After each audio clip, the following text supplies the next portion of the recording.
Welcome to the Agents of Innovation podcast, where we feature conversations with entrepreneurs, philanthropists, and artists. Well, I want to welcome my good friend, Carter Fowler, to the Agents of Innovation podcast. Carter, you've made it. You are an agent of innovation. Baby, we made it. Long time coming. Thanks for having me, Francisco. Thank you. Well, we have a lot of history here between Carter and myself. Great history. And we're making more history today on the Agents of Innovation podcast. So I want to let you guys know that Carter is a lifelong writer whose journalism has been archived in the U.S. Library of Congress. He also has over 9 years of marketing and design experience, spanning agency, in-house, and freelance settings.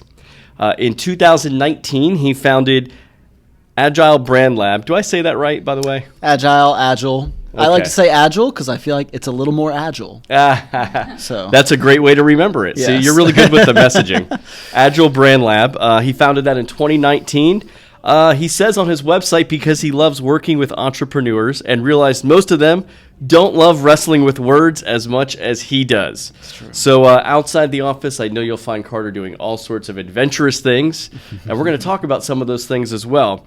But Agile Brand Lab is really means a lot to me. And for those of you who are familiar with the Fearless Journeys brand, which is a community for aspiring and ascending entrepreneurs that I started, that really evolved from the experience of the Agents of Innovation podcast. Mm-hmm. Well, I turned in the early days of the pandemic when we were working from home and not traveling, and I had a little bit more time on my hands, and I also had been thinking that I was doing all these things on the side. And, I had a few people encourage me to do something entrepreneurial because, gosh, I've got a podcast where I've interviewed. At that point, I had interviewed about, I think, 72 episodes or so of the Agents of Innovation podcast. I think we're now at like 115 here. Wow. So, anyway, I had been thinking about some of these things. And one of the people I knew to turn to was this man right here, Carter Fowler. So, Carter, when I turned to you, there was a couple reasons I did. Mm-hmm. First of all, I knew you for a little while. We're going to get into that in a minute. But also you had, prior to me coming to you for what became Fearless Journeys, I had no idea, folks, that I was going to be starting a business. I just knew I had all these things on the side. Mm-hmm. And I came to you a little bit earlier, a few years earlier, when I was a couple years into Agents of Innovation podcast. You built me a website, the agentsofinnovation.org website. You also helped create some of my social media for a little while during that time. So I knew you had some experience, and that was actually in your earlier days, and I knew you had even grown more and now had a branding agency. Mm-hmm. So turned to you, and we had a wonderful process where we ended up creating a company, everything from the messaging, the voice, the design, the logo, all the way through to the name, Fearless Journeys, Chart Your Course. And here we are charting our course, Carter, believe it or not. More than 2 years since I contacted you about the branding and trying to come up with something. So anyway, just wanted to say thank you for that. And I'm really excited to have you and introduce you to my listeners and now viewers on YouTube. Yeah, well, I'm really excited to be here. I love thinking back to that project that we worked on. I mean, the timing was just so memorable. It was the early days of the pandemic. I think those branding sessions were one of my first times interacting with anyone outside of my apartment bubble in a couple of months at that point. So just the context was so memorable. Those early days, everybody remembers what it was like. But I also just love thinking back on that project because I think it's one of, if not the favorite that I've ever done, because very rarely do I have the opportunity to work with someone so early in the process. Because when we first began those conversations that led to the development of the Fearless Journeys brand, I think you originally came to me because you were planning an event or something around the 100th episode of the podcast, and you talked about a book too and all these different kind of components and trying to make them work together. And I have not really had an opportunity to work with an entrepreneur at that nascent stage where they are literally making the decision to found a business from such an early part. And we worked through those ikigai sessions to just figure out what this business should focus on and what you bring to people that they can't get anywhere else and what you're so great at. So, I really like to think about it as we didn't just build or design a brand, we really designed a business. Yeah, for sure. And, I like that you mentioned the ikigai. Mm-hmm. For those who are like, what are you saying, ikigai? Because people say that all the time to me. They laugh at me when I tell them that over the phone or something. Yeah. It is a Japanese concept where you search really for your reason for being. Mm-hmm. And it is spelled Ikigai. Yes. And you said, Francisco, I want you to watch this video about the ikigai concept, and then we're going to go through the process. And we did for several weeks. Actually, that was our first few Zoom sessions, which, I don't know, what would you say? They were each about 2 hours long? Probably about 2 hours long, each of them. I think we did maybe 4 of those leading up just to get us to the point where we could begin developing a brand.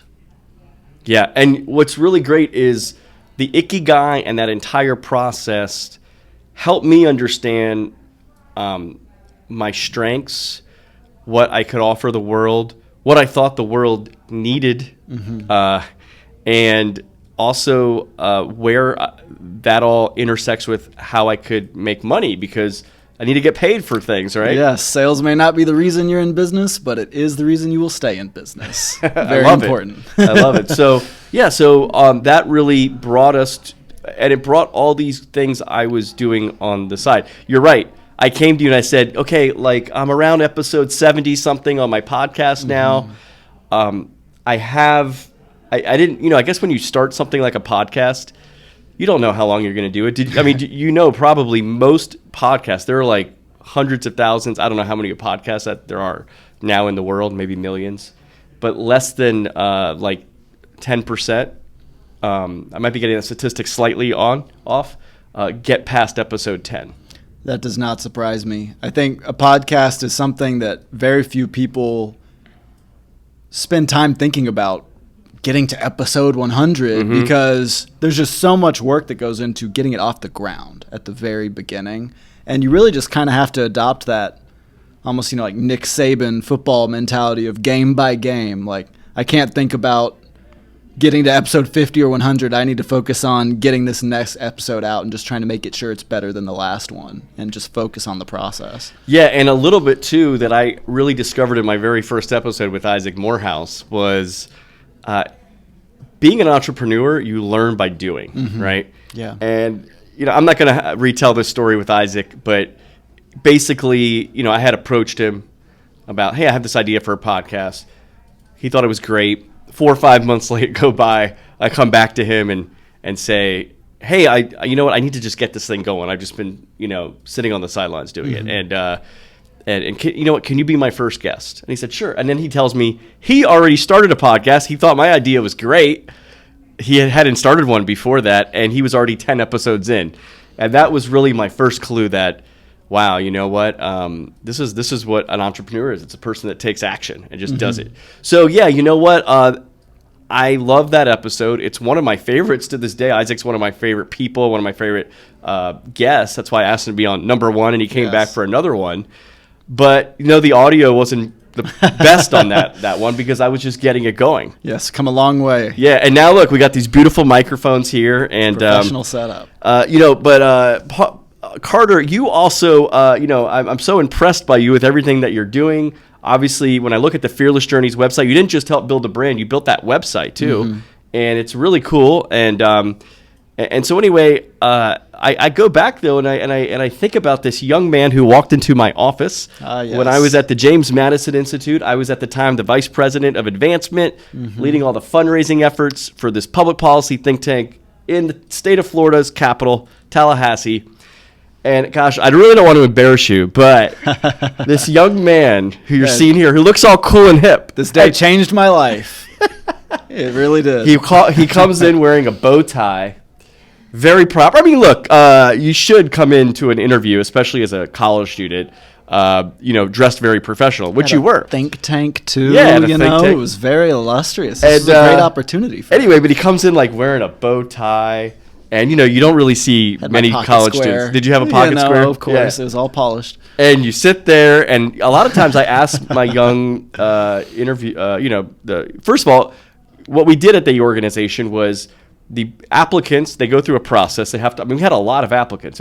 We had to turn down most of them at this point, and which is a good problem to have as an organization.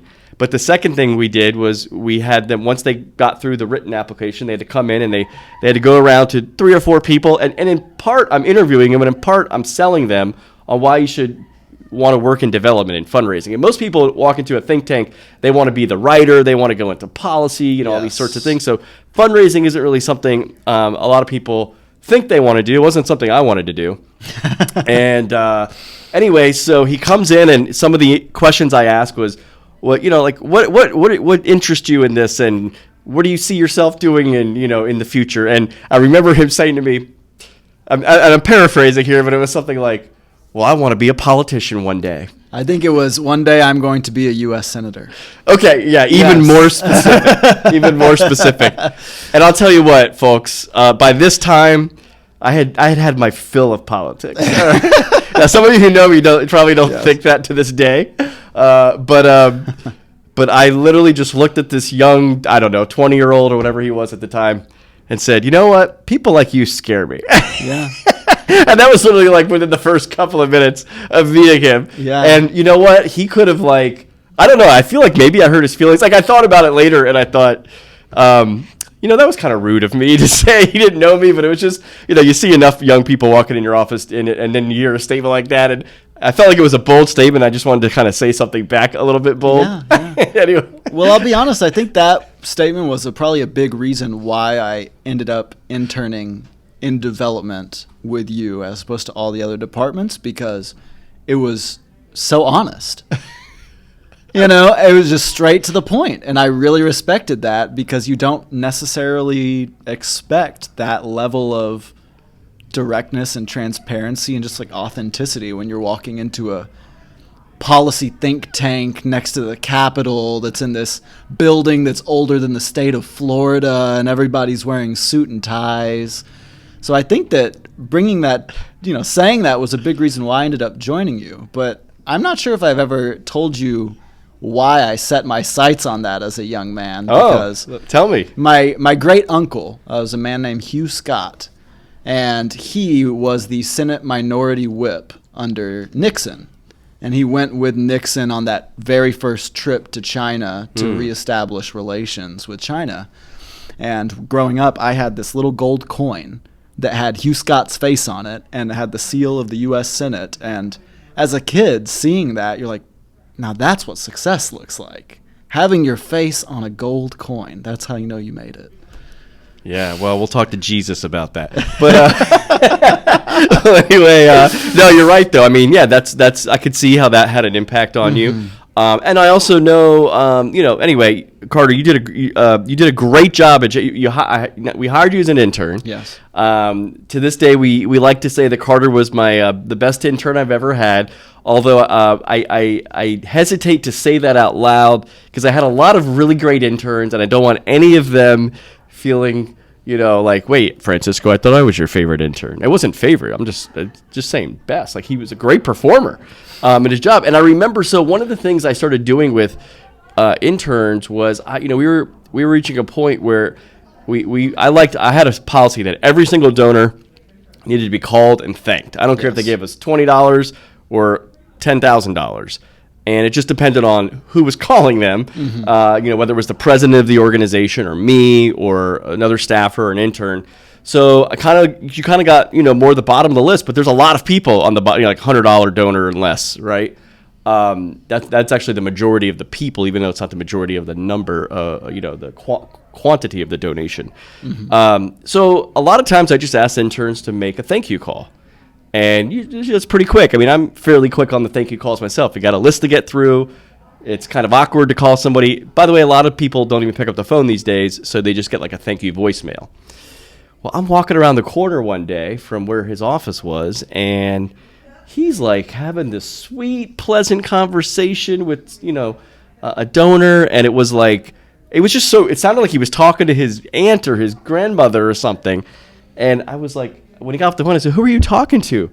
Oh, I was calling, this donor, she gave us $50 this year. And like, you were having like a 5 or 10 minute conversation, maybe longer with them. And I was just like, wow, really? Okay. So how about I put you on, here's a list of people I've been having a hard time getting meetings with. Yes. Can you try calling them? Because you're really good on the phone, I could just tell.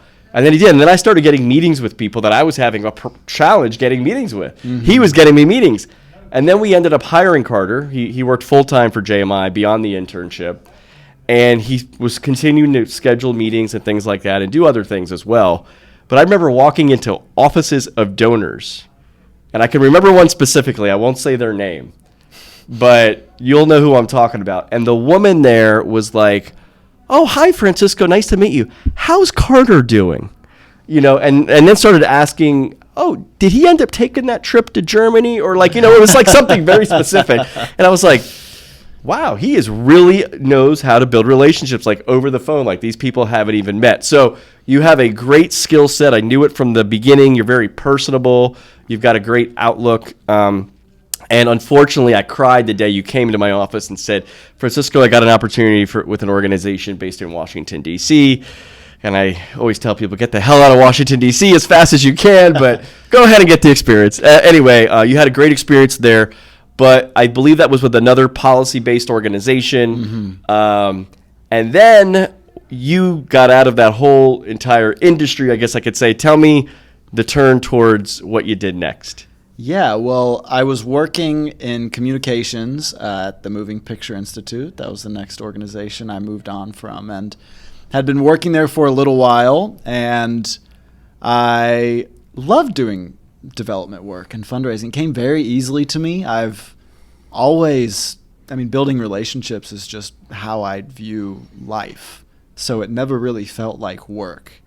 And I guess that was probably one aspect of why I was eager to try my hand at something new, because it just felt so easy. And it didn't seem like things should be that easy earlier in your career. I felt like I really wanted to challenge myself.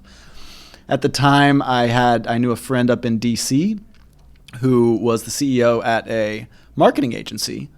And he approached me to see if I would be willing to join them as their director of strategy. And this was a big new area for me. I had spent so much time building these soft skills in fundraising and working with people that doing something where you can track the metrics of success directly and immediately from all of your efforts sounded really intriguing to me, because as you know, with fundraising, someday you'll work all week and you won't get anything from it, and then you'll wake up one morning like late on a Monday and a $10,000 check will roll in and you hadn't even done anything today. Mm-hmm. So it can be kind of disconnected between the inputs and the outputs.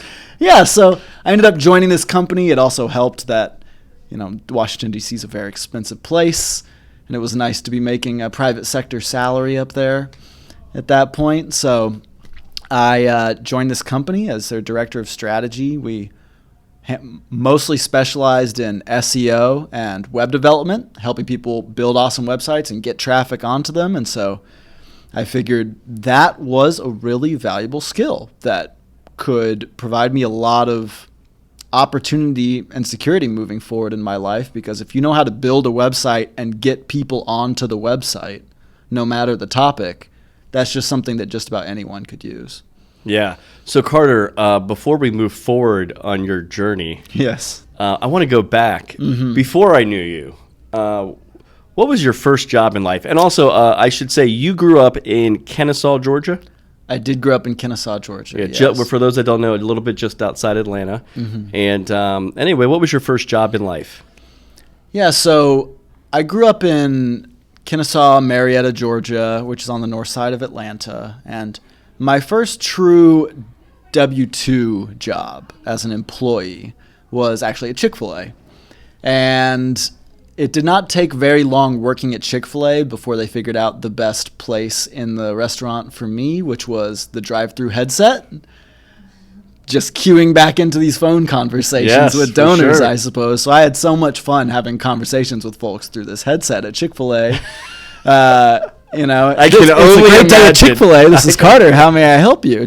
I was just having so much fun because when your head and face is detached from it and you're just a voice, you can engage people in such delightful ways. So I really loved my time at Chick-fil-A, but in another sense, so I got that job when I was 16, just after I was able to drive myself to work. But in another sense, I had a job that was earlier. It just wasn't really a W-2. My father is a serial entrepreneur. He is particularly with real estate development. And this man, throughout my childhood, must have bought, renovated, flipped at least 15 houses. And so as a preteen and even younger, he would oftentimes pay me or my friends some money to do all this grunt work at these houses that he didn't want to do. I remember a friend of mine and myself, when we were about 12 years old, I think he paid us $100 to go into this house that he'd bought dirt cheap that was just infested with roaches and bug bomb the whole thing and get all of those out, and gave us $100 for that afternoon. So just doing a lot of work in and around his business on all these little side projects for cash was a big part of it. And I guess now that I think about it, going even further back, I don't know if we consider this a job, but it's something that was very formative that my dad did for me to help me build an entrepreneurial mindset, which he would give me these books. I think the very first one was Rich Dad, Poor Dad, which I think Fearless Journeys is having a book discussion on soon. As I record this, we're finishing up that book for the Fearless Journeys book club. Yeah, so the first one is Rich Dad, Poor Dad. We also did 7 Habits of Highly Effective People and How to Win Friends and Influence People. And so he would give me these books, and he would pay me $1 per page if I read them out loud to him. And so I guess that was kind of my first job, if you would consider that a job. It was my first way of making decent money as a kid. Wow. And so that probably started about 10 years old. We worked through all of those books. It took a lot of time, but it was a sweet deal for me. Yeah, it's funny. In these Cuban cigar factories, especially, 100 years ago, they would have somebody that would sit up as these people were rolling their cigars. And, it's very intricate work. They would have somebody up at the... they called them a lectura. They were a reader. They would read articles, magazines, newspapers, books, and these people were getting very well educated while they were. So, I wonder. I was just thinking, Carter, if your services are still available while I'm smoking a cigar, I could use somebody just to read me some. No, but I mean, like, it's almost like an Audible book, right? You were like your dad's Audible book, but anyway, what he was really doing was he was really having you read. It wasn't really about him. Yeah, and it was a way to make sure that I was reading it word by word and not skipping ahead, because I loved to read so much as a kid, and I would fly through these books because I just couldn't wait to get to the next one. And it was a way of slowing me down, and he would pause me pretty often and make me talk about it with a conversation. I always got frustrated at that because I wasn't getting paid for that time. But nonetheless, I internalized a lot of really important lessons from those books. That's great. By the way, something you and I have in common, but it was a little bit later in life for me. And it wasn't at the wonderful Chick-fil-A, but it was at Taco Bell that I did the same type of job when I was in my first semester of college at UCF. I was also put on the drive-through, and it was enjoyable, but I can't imagine what it must have been like for the listeners in that drive-thru to hear from Carter Fowler, considering everything I know. But anyway, so Carter, you moved on, and then you got these web skills. You learned about SEO, all these things. What was your next step on your journey? So you were working for someone at that point. I was, yeah. When did you branch out? Did you start doing things on the side? I'm trying to remember what the transition was. I did, yeah. Toward the end of my time at the agency, I began doing some freelance work on the side. And there came a point when I was just ready to strike out and try it on my own. I felt like I had built some great skills that are incredibly marketable for just about anybody, and wanted to give it a go myself. I think this is probably a common story you hear from a lot of entrepreneurs. I was listening to the last episode with Steve Cesari, and he said pretty much the same thing, which was, you work at these companies for a little while and you start getting frustrated because you feel like there are some better ways to do things. And you see those ways very clearly. And you just start thinking, well, if I was in charge, this would all be going a lot better, I know for sure. And oftentimes that's not always the case because it's very complex. But still, my mindset was there. And so I began doing freelance work, mostly around SEO, just because I knew that really, really well. Building websites for folks. This was the time when I built that initial Agents of Innovation website. But as I was doing this freelance work for folks, I started to notice a common theme. And I think the seed of this might have even been planted for me earlier on when I was working at the agency. And, people would come to me, they would want to rework their Google ads or up their SEO or get a new website up or improve their existing website because they wanted some kind of gains for their business, of course. But I began to realize that all of this were really just kind of short-term solutions. What these companies lacked was a true North Star, identity for themselves of exactly who they are and what their perspective is and their position in the marketplace.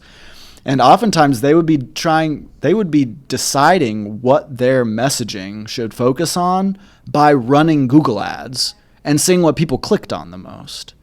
And again, that's a decent tactic to getting a higher return on Google ads, but it's a short-term race that you're running here because you're not being true to yourself and you're not focusing on what makes you different in the marketplace. So as I worked with all these companies, I began to realize that really what they needed was a more in-depth strategy for positioning their brand on a fundamental level. And then once you get that in place, then you can start to worry about all the marketing and the design. But without that structure underneath, long-term success and when you get that structure, you start getting this exponential return on your investment. It's kind of like compound interest because people love consistency in messaging and consistency in what you're talking about and what you specialize in.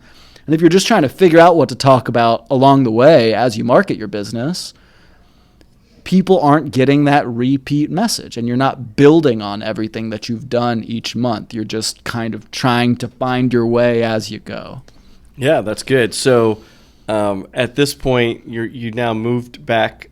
At that point, I should say, you moved back to the Atlanta, Georgia area.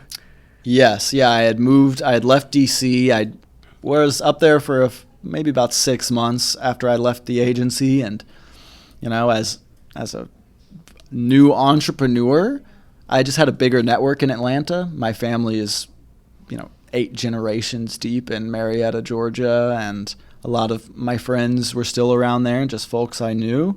And it was a cheaper place to live. So it provided me a bit more flexibility as I was getting my own venture off the ground. So I freelanced down there for a couple of years until I kind of had this realization of what people really needed, all these people I was working with, and that was the reason that I founded my company.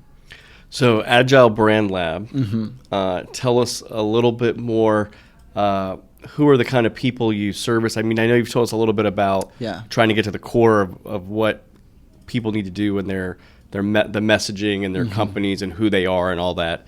But tell us a little bit about the kinds of people you're servicing. Maybe there's some people listening right now that could use your services.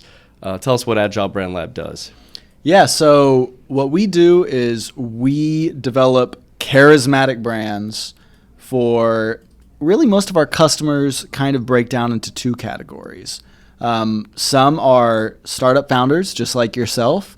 Those are the projects that I love working on the most because I love working with other entrepreneurs and other founders directly, especially very early stage, because I think that so much of the foundational work we do in this brand strategy and developing your messaging is very core to business strategy. And so the earlier you do this, the more helpful it is you start getting that compound rate or that compound return on your investment.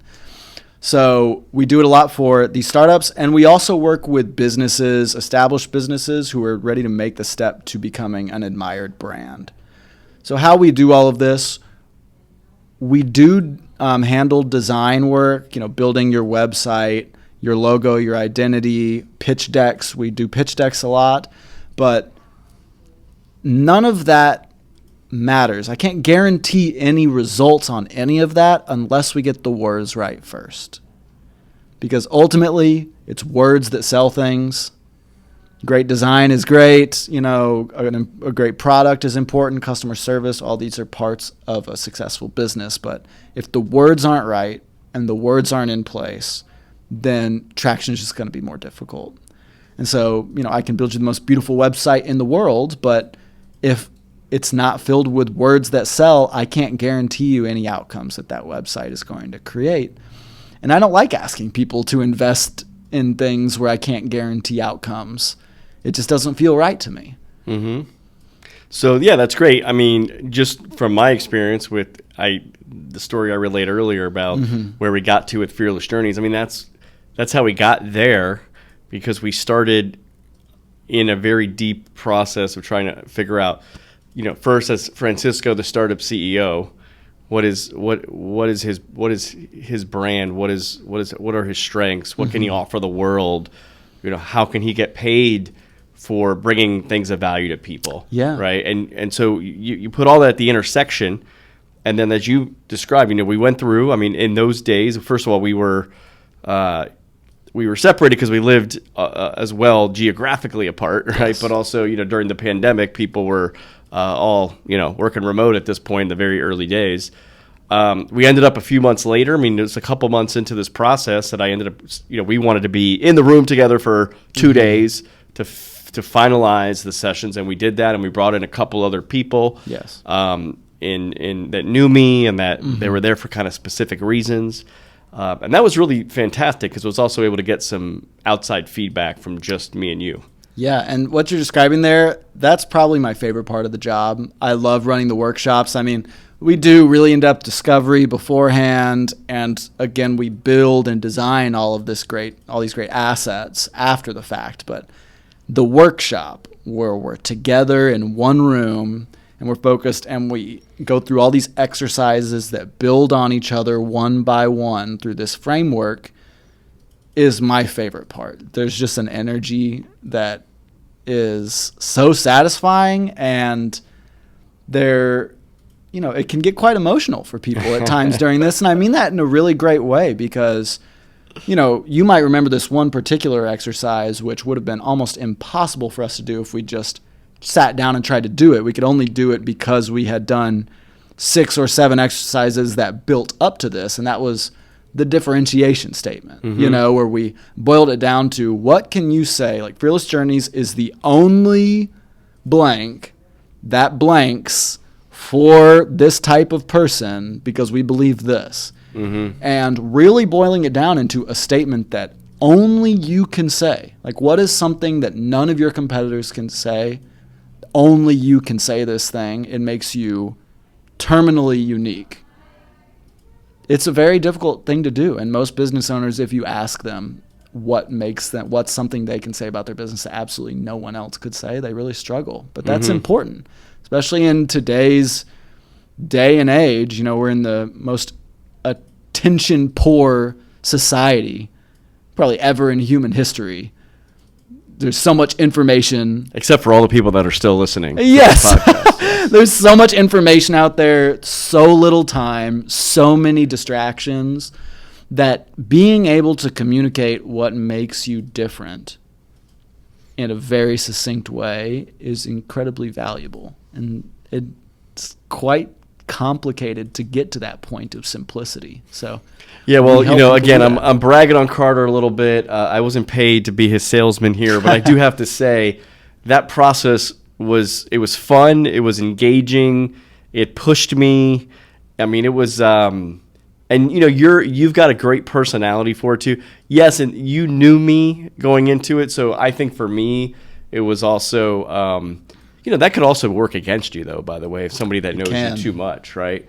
But I think the fact of the matter is you knew kind of where to lead me, but we were going there together. It wasn't like you knew where we were going. Mm-hmm. It was just trying to bounce ideas off, bring in other voices as well that would help encourage me and bring in other perspectives. And in one sense, I didn't know where we were going because one of the core tenets of this process is seeking answers rather than creating them. Yeah. But in another sense, I did know where we were going because we use this framework every single time. It's very reliable.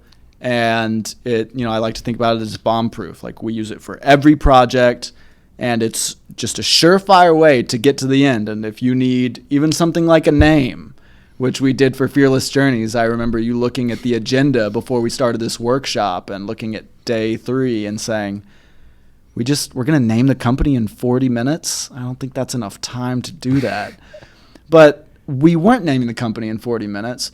We were building to that through all of these exercises, and doing these fundamental core exercises at the very beginning of the workshop is what allows you to make decisions like that and feel validated that it's the right choice, because we create all of these metrics to evaluate our decisions by in this framework.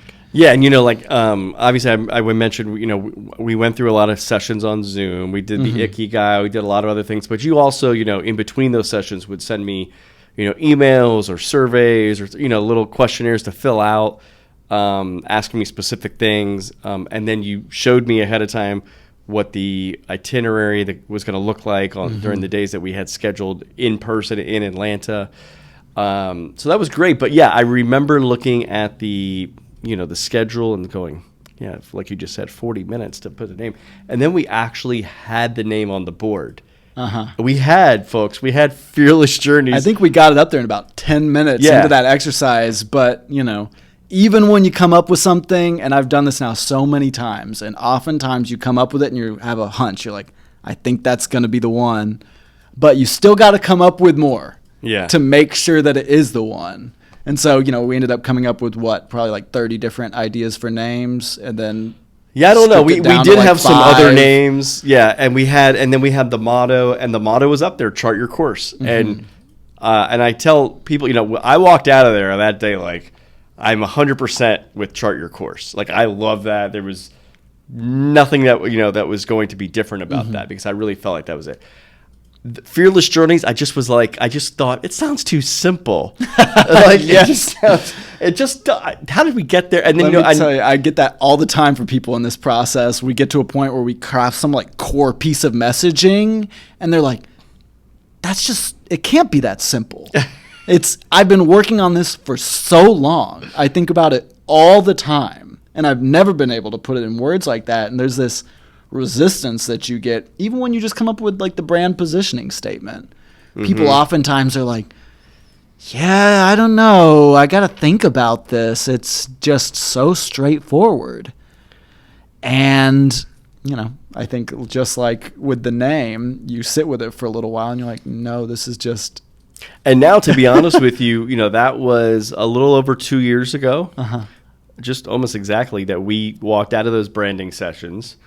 And it's hard for me, it's probably hard for almost everybody that knows me, to not think of Fearless Journeys being associated with me. Yeah. That's only 2 years. So, and we actually didn't even launch the company until about almost exactly, a little over a year ago. So anyway, and to be honest with you, what's also cool is that, I know why we got there, because we had, you talk about voice and... Yeah, so I can walk through like the early part of the framework if you're in the workshop. So we begin first by coming up with the core attributes. So what are the 3 words that describe the voice that we want this brand to have? What are the 3 words that we want the feeling of this brand to create in people? What 3 words describe the value it creates? What 3 words describe the audience? So we end up just putting a bunch of words on this and then trimming it down to 3. Then the very next thing that we do is customer profiles, because you have to begin thinking from your customer's perspective as soon as possible. And so we dive really deep into their psychography. What keeps these people awake at night? What are they hopeful for? What frustrates them every day? Diving into those questions. And then once you have those guiding attributes, those kind of core principles of the brand, and the customer personas, then we can begin scaling things into, scaling up into things that are a little bit more tangible. We go into the brand philosophy, where we talk about our unique point of view. We have a session where we archetype the brand. And now, the framework has changed and innovated. We've innovated on it even since that workshop with you. And so now we have many more exercises that focus specifically on words, defining exactly what the problem is that our customers face, what stakes they're facing if they don't solve this problem, what our solution is, what the outcomes of that solution is, and it scales up and just continues to build like a wall until we get to the point of, if they need a name, the name just becomes very evident and very clear what it should be. Or the tagline, you practically write it 20 times throughout the workshop. So then when the time comes to pick one, it's not really about writing one. It's just about picking the right words, because we've already got all the words up there. Yeah. And, it's interesting because I know we're talking a lot here about namings of companies, mottos, things like that. And it's not really just about that. It's not even really that much about that. It's really more about, the words that you're going to use that are even beyond that every time you talk about your brand or talk to people about your brand. Yeah. How, like you said, how you pitch your brand. Yeah. How you talk about the problem you create for consumer, or that you solve for consumers. Hopefully you're not creating a problem. Hopefully not creating. You might be solving problems that your competitors create. Yeah. But, it's about how you sell, because like I was saying earlier, you might not be in business to make sales, but sales are what's going to keep you in business. And you have to have the right words. You want people to self-select. That's the whole objective of this, is to make it so that you practically don't have to sell. Your words are precise and focused enough that people hear it and they say, oh, I need that. That's for me. There's no pitching. There's no selling. There's no persuading. You explain it, and you're simple and clear enough that the right folks hear it and say, wow, yeah, I need that. So what's great, Carter, is you're an entrepreneur who basically helps other entrepreneurs. Yes. And you're helping to help them build their brand. So it's kind of, must be interesting to be part of like a startup process in a sense over and over and over again. Yeah, I'll tell you what, and this is why I know how valuable this work is for others, because it is almost impossible to do for yourself. Even myself, who, I do this as a living. Running this process and developing all the messaging and the core values and the philosophy, and then summing all of that up into those like very focused nodes at the end of like the tagline or your value proposition. Doing that for our own company, it's a process that takes at least 3 or 4 months, and we're pros.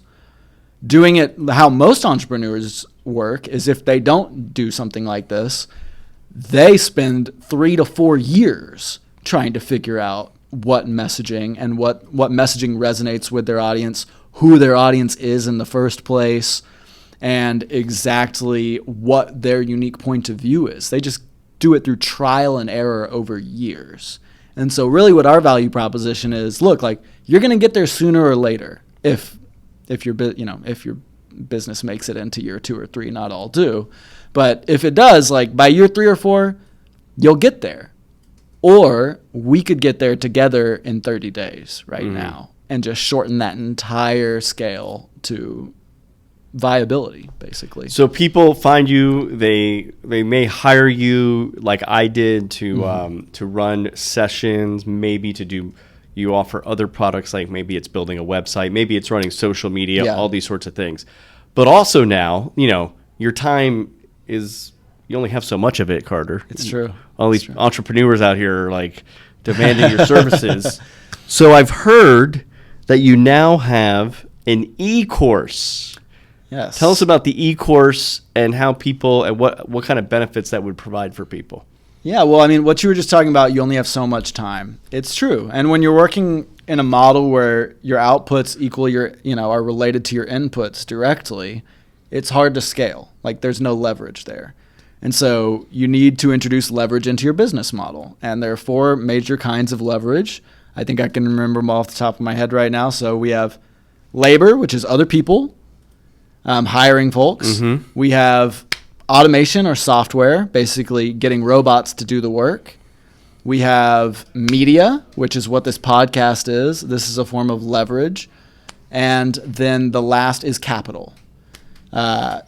So, you need to figure out some combination, ideally multiple versions of this, to get leverage so that you introduce additional income streams so that you're not just working on this inputs to outputs model. So what we're doing, we're in the final stages of finalizing our very first e-course.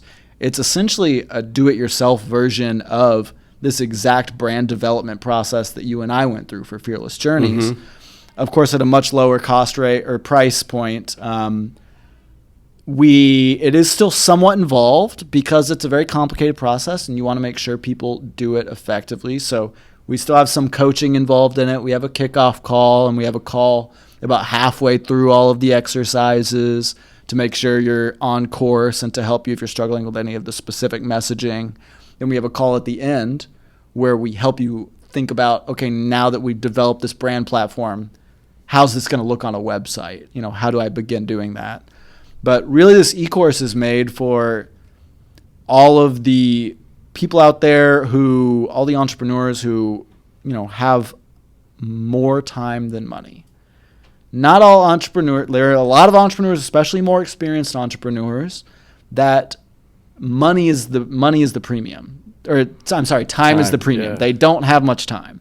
And so they're like, shortening my curve from 4 years to 30 days, that's great. I'll pay whatever it takes. That's perfect. But some other folks, whether they're bootstrapping a business, they're a young entrepreneur, still early in their career, or maybe it's a side hustle of theirs, they don't have much capital to invest in this. And sometimes with these young entrepreneurs, there's also this feeling of, I need to earn it.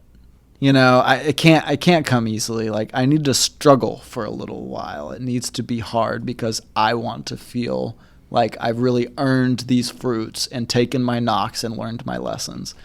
So for these folks, this is a great option because I always end up helping them in one way or another just because I like talking with entrepreneurs about all this stuff and working through strategy and positioning naturally. So this is a great option for them at a much lower price point. It's probably going to be less than $500. And they can work through it. It takes about 2 weeks. And at the end of it, they end up with their full brand platform, all the core messaging, the key attributes of the brand that define the voice and the feeling and the value, your positioning statement, your tagline, everything else. You do it all yourself with our help. So now instead of this model of we do it together, which is what you and I did, now this is kind of more of like a Home Depot model. Like you can do it and we can help. Nice.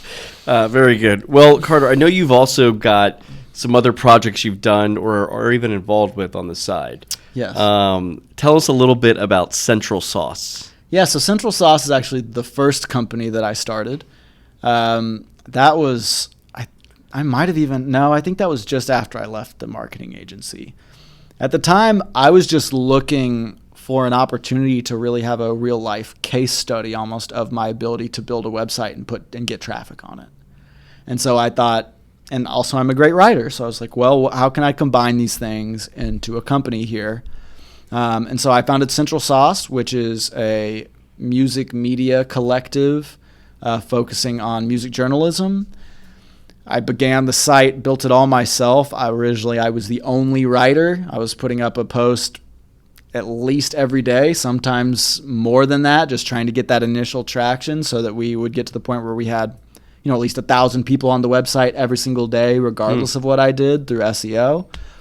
Over time, I kind of pivoted that business model to make it more decentralized and more communal. And so now we have a bunch of different journalists and content creators and just creatives in general, all affiliated with the business, doing what they're passionate about. We have a podcast. It's called In Search of Sauce that I came up with the concept for and launched, and now the team is running with it and doing a great job. We have awesome website, great interview series. So that, and actually Central Sauce was an article I wrote for them, was what got me into the U.S. Library of Congress. Oh, actually. Very good. Well, congratulations. I was writing about one of my favorite artists named Earth Gang from Atlanta, and this long form kind of, I guess, bio piece about their story got picked up by the Library of Congress, and they emailed me asking if it would be okay if they included my work in their web archives for American journalism. And I don't think they've ever received an email back to an email like that didn't say yes. So, yeah, it was a pretty no-brainer for me, and that was a really big day. So I did Central Sauce for a while. Now I don't do all that much with Central Sauce. The team mostly maintains it. But I'm also working on a book at the moment. It's still pretty early stages, but again, it's going to be kind of a book packaging of this e-course and of this framework that we do. So an even lower cost point for certain folks who know they need help with their messaging. They know it could be simpler, it could be more clear, and they've never really taken the time to put that deep thought into their brand strategy and their positioning. And so this book will be available to help them go through that at, a much, much lower, like $20.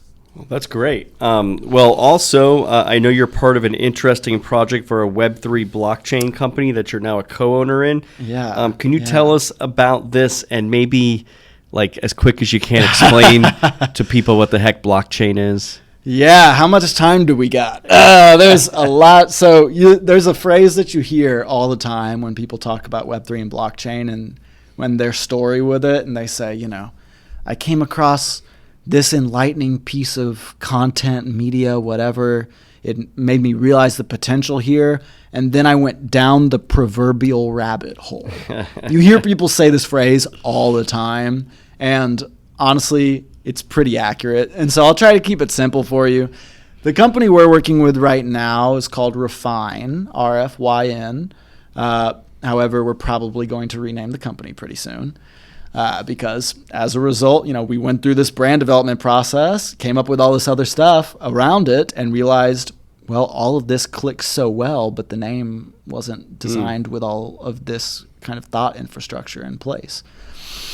So Web3 blockchain is basically a giant supercomputer that is spread all around the world. This is the blockchain, and it is a way, the utilities are enormous. You probably know it primarily associated with cryptocurrency, Bitcoin. I know you spent some time on Bitcoin Beach.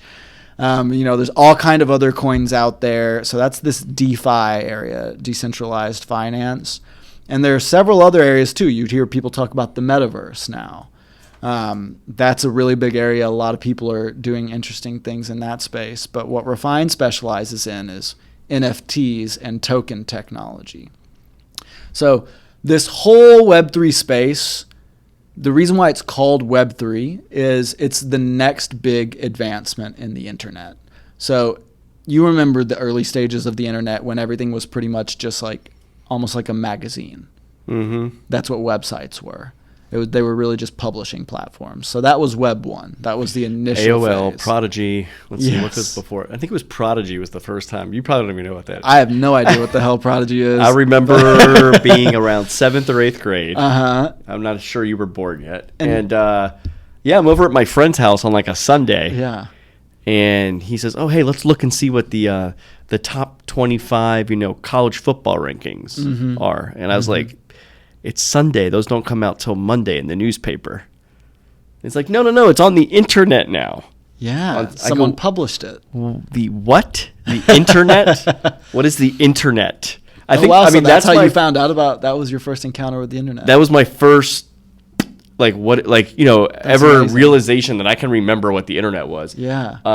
And so anyway, he goes to his computer. I believe it was Prodigy, which was like pre-AOL, and there it is. He's got the rankings, and in my mind, was just blown. Like, how are the rankings available on Sunday? Like, they just played the games yesterday. And it's not the Monday newspaper yet. Anyway, it's wild. So the beginnings of the internet, that's what I remember. It was kind of like a magazine. Yeah, exactly. And I mean, even that, like from before, that was a game changer. Yeah. Like just the ability to publish things that anyone could see immediately.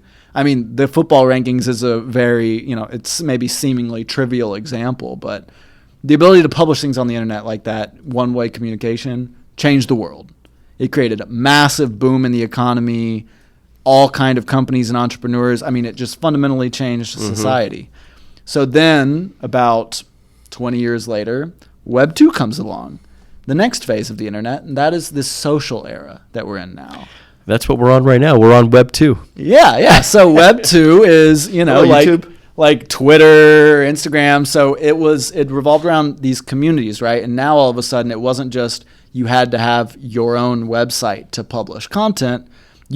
People were creating platforms for other people to publish content. And so the users were creating content. And that, I mean, we don't even have to talk about, I mean, that exploded. The world has never been the same. People spend all day on social media. A lot of people make a career off of social media.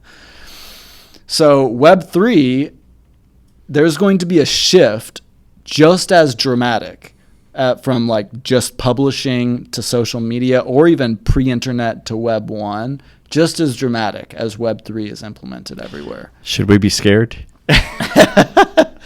Well, I mean, when you hear that, it definitely is a little nerve-wracking. And I remember having the thoughts too when I was coming across all this stuff. I was like, I don't know about all of this. Virtual reality, you start thinking about how quickly and dramatically life as you know it could change. Something so that it can be a little unsettling at times, but the more you learn about it, the more excited you get, the less nervous you are, and the more excited you are. Yeah, it's interesting. A couple of years ago, Elon Musk was on Joe Rogan's podcast, and they were going deep down the rabbit hole. Yeah. Do you remember what I'm talking about? Yes. They were talking about AI. Wasn't that the interview where they like very famously smoked a blunt too? Yes. Yeah, that's true too. So that we should put an asterisk on some of the stuff they said, possibly. But no, I mean Elon Musk is a very bright, intelligent guy, and just his mind goes to places that very few people's do, right, in terms of the implications and the thoughts. And anyway, so yeah, they were talking about AI, and Elon Musk said he realized 10 years ago or something before this podcast that we should not open the AI door, because if we do, there will be no going back for humanity. And then he realized that we went through the door. Yeah. And we went down the rabbit hole, and most people don't realize it yet, but that we're already too far. And he kind of described it like the machines are going to take over, and in our minds we think of things like Terminator or the Matrix or I don't know, all these crazy sci-fi movies but there's another element of that. But anyway, I think what he said is, and I think others have said this, maybe he added to it. There's going to be this place where we have to humanity. What makes us human versus what makes us machine. For example, and actually I just heard Elon talking about this the other day about something. He was talking about people that have, actually Joe Rogan was talking about it. I think he was citing Elon. People that have maybe they're paralyzed. But if a machine goes in and fixes one thing, that person could walk again. Yeah. Right? And we're not that far from that. This is what some people think. But it's kind of like the Terminator. At what point do you stop that? And at what point are you no longer human, or how much of a percentage of you are human? Yeah. Anyway, Carter, we're going down the rabbit hole. I mean, this is the way it goes. Anytime you dive into this stuff, and I mean, we could probably do an entire separate episode just about Web3 and blockchain. But the reality of the situation is there is no stopping. This technology moves way faster than any regulator or any politician can move. And ultimately, it's not computers that are inventing all this. It's people just like us, right? And they're doing it, and it's not all so outlandish and far-fetched. Like the company that we've worked with, and now as a result of this brand development, taken some equity in and are becoming more involved as their brand advisors. Refine, their CTO is one of the top blockchain engineers in the entire world. This guy is like a rock star. And they have some really interesting patents and new technology that you can do with NFTs. And are you familiar with NFTs at all? Yes, do you know yes. what an NFT is? So right now, up until this point, NFTs have mostly been like images, right? It's like a JPEG. And they sell it because you can now like own this JPEG. You hear people talk all the time about like, oh, well, it's just a JPEG. Why would I buy that? And a lot of times people explain that with this analogy of, well, you could take a picture of the Mona Lisa, but that doesn't mean that you own the Mona Lisa. So like owning this NFT, even though other people could just right-click save your JPEG, technically this means that you are the owner of it. But that's what they've been up till now, these like static assets that are really speculative in nature and value. What Refine has done with this technology is they've completely changed the applications for this. So it's no longer static, it's dynamic. So, and it's also not really meant to be sold, it's meant to be given away. And so I think, let me give you an example of this, it'll probably be easier. So your Fearless Journeys, you create an NFT, you create your first token. At Refine, we call them a relationship token. So you create your relationship token. Now, you can put initially whatever you want in it. Maybe it's a discount code for the next group trip to Guatemala, like 20% off. It's access to all of your newsletters. It's access to exclusive content like behind-the-scenes footage, whatever you want, whatever kind of stuff that you think would add value to people. Then you don't sell it. You have a QR code, and anyone can scan that and claim your token for free. Now you have a direct, permanent line of communication with those people. It's almost like email if there were no email filters and you weren't competing in an oversaturated inbox. Yeah. So you can now use this channel that's created with the token to communicate in both ways, directly between you and that person. Now you're no longer relying on a third-party platform like Twitter or Instagram that could deplatform you or has content restrictions. And you can drip value to these folks and build deeper relationships with your audience in a brand new way. So a lot of the practical applications for this, we're not saying that you're going to be doing totally new things. You're just going to be doing the things that brands are already doing, but in a smarter, more secure way that you actually own the relationship. So you give this token away and you can just update it over time and add things to it and drip people value. It's really, really interesting stuff. Well, it seems like in addition to the, everything you're doing with branding and all that, and this is like, a neat, innovative space to get into regardless of that, but it seems like it's very well joined in some ways, right? Yeah, well, I mean, the reason why it makes so much sense is if you listen to any of the thought leaders in the Web3 space, they'll tell you the number one thing holding this technology back from going mainstream is the messaging. The words are very exclusive. It's very daunting to outsiders. It seems unapproachable, super complicated. And this project, to building the messaging for this company, was by far the most challenging messaging project I have ever done, because it is this abstract, complicated technology that doesn't exactly have any like-for-like comparisons in the real world, and simplifying all of that. It's all built around these terms that are created by engineers, not marketers or, so this space is just filled with all this very complicated language, and it takes you hours and hours and hours to figure out just where you're standing, much less where you want to go. Yeah. And so we realized that this market is a really great place for our work, because ultimately all these companies are doing things that are, amazing products that have chance of transforming the world as we know it, but they just can't explain it to normal people. Yeah. It's really complicated. Yeah, it's very challenging. Well, I'm glad you're in that space. You're able to explain it, but able to help the folks explain it to other people. But if you have any questions, I can't promise you that I can answer them all, but feel free to hit me up on Instagram or LinkedIn or shoot me an email, and I will do my best to help you. And where can people find you? Yeah, so you can find me primarily Instagram, Carter Fowler. Our website is agilebrandlab.com. I'm on Twitter. I don't go on there all that often. You've also got an Instagram for Agile Brand Lab, Yes, right? We have an Instagram for Agile Brand Lab. And I really recommend check out our website, because we have a bunch of free ebooks on the website that are designed to, it's all free. And each one of these is dedicated to a different part of a very essential component of your brand, right? So there's one all about how to create your own tagline with information, helpful tips, and exercise templates.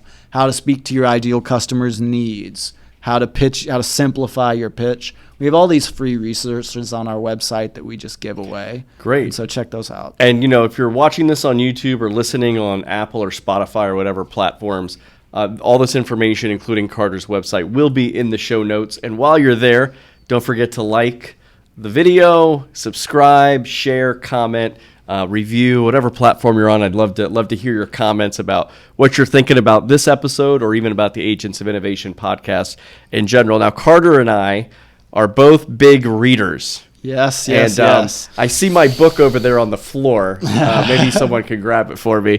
Yeah, thanks. But Carter, this is one book that you recommended to me maybe 2 years ago. I think I'd been reading it for 2 days before I thought about you. I was like, this is a great book. Yeah, and this is by Og Mandino. It's a classic bestseller called The Greatest Salesman in the World. And by the way, when you first told me about this book, I was like, so here's what this book encompasses, Carter, right? There's 10 scrolls. So there's like a little introductory story, very small. This book is very short. But don't let that be deceiving, because you're going to spend a long time. You're going to spend a long time with this book. There are 10 scrolls. They're each about 5 pages each, right?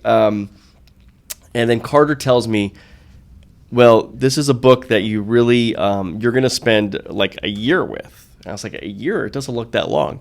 Well, you read, doing it properly, doing it by the directions that the author asks you to do it, you spend about 30 days on each scroll, and you read it 3 times throughout the day, basically every day. After you rise, sometime after your midday meal, and right before bed, and it asks you right before bed to read it out loud. Yes. By the way, there is something about saying the same thing over yourself, or reading the same thing over to yourself 3 times a day for 30 days, and every night out loud. I pretty much did this. Now, I will say there was a few days here and there I didn't read it all 3 times or something. Yeah. But I spend the whole time. And so anyway, but I remember when you first told me about this, I was like, that's an investment I am not ready for right now. So it probably took me 6 months to a year after you first told me about it to say, you know what? I think I'm ready. You know when I was ready? It was actually after I launched Fearless Journeys. I launched it in June of 2021. You know, I was living in Guatemala between about March and May, came back to the U.S. for about 6 weeks, and it was during those 6 weeks that I maybe had this shipped to me or ordered or something. And it was a brand spanking new book, folks. Yeah, look at that. This sucker is beat up because this thing goes everywhere. It went everywhere. It went in my backpack. It went to the university. It went to El Salvador. It went to wherever the heck I went. And so anyway, I really appreciate it because, having this like basically a mantra every day. It's a mantra. And you know what's interesting is when you when you finally get to the point where you read something or you are doing some kind of activity like a mantra, all of a sudden you start hearing other people talk about their mantra. I'm thinking of a guy that we had dinner with in Guatemala, Chef Jake. Chef Jake. Who I had on episode 101. Yes. Right? My first episode filmed in Guatemala. And before I had him on the podcast, I had met him. We kind of met through kind of a new friend I had made in Guatemala. And anyway, got to talking to him, sat down, had a cigar with him one time at his restaurant in the middle of the day, like outside, had a little meal with him. And I would just have these like one-on-one conversations. Like, by the way, he's a pretty well-known guy in Guatemala City. He's from the U.S., so it was kind of cool to be able to just sit down with this guy who's like face is on his logo, right? It's pretty funny. But then to hear him, it was very surprising to me to hear him talk about how he starts his day. And he said, I wake up about 4 a.m. I'm like, this guy wakes up at 4 a.m? Because he kind of looks like a night owl to me. Yeah. Well, he says, I gotta get up in the morning. I have coffee. I have my mantra work. Mm-hmm. I do my meditation. And he spends about 2 hours with himself reading coffee, meditation, mantras. And by the way, he mentioned Augmandino to me. Oh, really? Yeah, he mentioned Augmandino to me, and I was like, while I was reading it, and wild. And anyway, it was he didn't even know I was reading it, so it was really funny. But I thought this is why this person, and this is why I've had this podcast, because I'm like all these entrepreneurial people that are successful in their own ways, they've got their things, their habits, their mantras, their space they've carved out. I can think of my friend Dan Lesniak, who's right about my age, maybe a year or two younger, who told me 10 years ago, maybe it was 6 or 7 years ago on this podcast, how he wakes up, at 4 or 5 in the morning and has about 2 hours to do all his stuff, whether it's running that he was training for an Ironman or whether it was meditation or like whatever, doesn't check his email. So anyway, there's a reason that Augmandino has identified certain traits and certain ways of thinking and living, and he's put them just so almost perfectly in this book. So I've talked about it. I want to hear you talk about it now. Yeah, that book changed my life. I look at it with such love and fondness, even a copy that isn't even mine, spent a lot of time between those covers. And, I originally came across this book because I was listening to Matthew McConaughey being interviewed on Tim Ferriss's podcast. And he talks about, in that interview, about how this book changed his life fundamentally. And he read this book. He just picked it up on a buddy. It was on his buddy's nightstand while he was in college at UT Austin. And, asked his buddy, hey, can I borrow this? It's pretty interesting looking. And he was like, take it. And then he spent the next 10 months on it. And at the end of that, he decided that he was going to become an actor. And he said that he reads it again. He repeats the experience every 10 years. And so when I heard him say that, I was like, I need to check this book out. Matthew McConaughey gives it more credit for his life course than he gives himself. Yeah. So, I got into it, and as I read it and began talking about it with people, you start to realize something, which is a lot of people know about this book. Many of them have even read this book. A very tiny percentage of them have read it as prescribed, which is start at scroll run 1 3 times a day for 30 days. Don't go on to the next scroll until you're done with that. And then you go on to the next scroll. It should take at least 10 months if you do it. And I got to say, there were times where I missed a couple days. Yeah, of course. That I ended up spending. I would try to do it like my 30 days a month, like the month of March is going to be whatever. But there were times I was like, I'm not moving on. I'm not ready to move on. Like I have. Yeah, you get really attached to some of these. I need to really spend more time with this scroll. It can be kind of bittersweet at times, like when you're on day 28 or 29, and you're like, I'm not ready to leave these words behind. It's like, and I remember, I think I was talking to you because I was maybe 7 or 8 months ahead of you on it. So you were on scroll 2, and I was at the end. And I told you, I was like, when I finish these 30 days, I don't even know how I'm going to start my mornings. This has become such an integral part of my morning routine, which, I already place a lot of weight in my morning rituals every day, very similar to Chef Jake. But this book it shifts so many things for you. And for anyone who hasn't gotten into mantra work, which is essentially what this is, your mind is just babbling all day long and talking. Most of it is just being shouted at you. You're not even thinking it. It's like a madman or like a child, like just up there. And so giving this mantra is like, putting these mantras in your head is basically replacing all of that filler, all of that babbling with something that's healthy and productive. So, a lot of people like to use this analogy of, you have like this monkey brain that just does whatever it wants all day long. And so having a mantra like this and having a ritual where you're returning to it over and over and over every day puts you in the position where you're basically telling that monkey to, you're like, okay, well, I know you're going to be a monkey, but go climb that coconut, go climb that tree, get a coconut, come back down, give me the coconut, and then climb the tree again. And you're like training your mind to leave the more useless chatter by the side and replace it with stuff that's more beneficial. I'm curious, I know my answer for this, but I'm curious what scroll made the deepest personal impact on you, or the one that you think about the most now? It's really tough because, like you said, like they're each very powerful. Yeah. Like they're each almost very essential.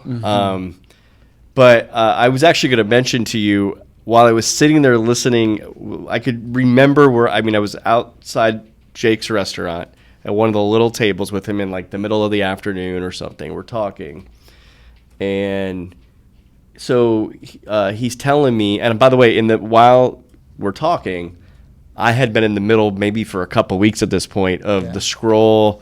It's the scroll Mark II. Yes. I will greet this day with love in my heart.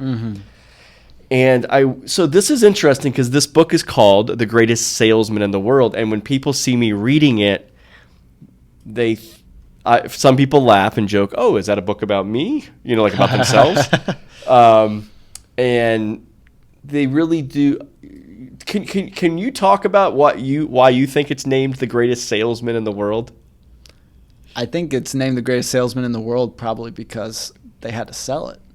And a title like that is going to catch people's interest, and they're curious. They want to find out who the greatest salesman in the world is. And at the end of the book, you realize that, well, you've become the greatest. That's kind of the trick. Is at the end of it, you're like, oh wait, I'm the greatest salesman in the world.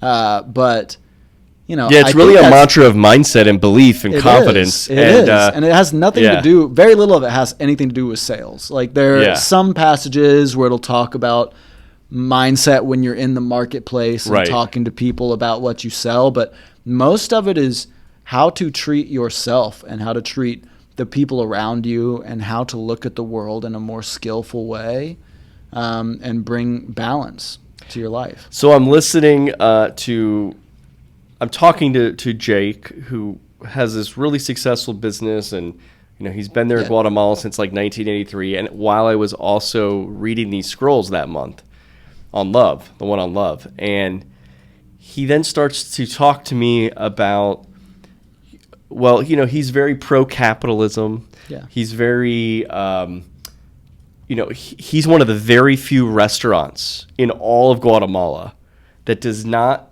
put so basically everybody, when you go to Guatemala and you go and you get your check, there's an automatic 10% gratuity, which is kind of nice because it's just there, and it's just, I guess you could take it off technically, right? But it's added into your bill. He doesn't even add it. He does it, which is crazy because, in some ways, since so many people in that culture expect that the tip is already included, they may not actually add anything else.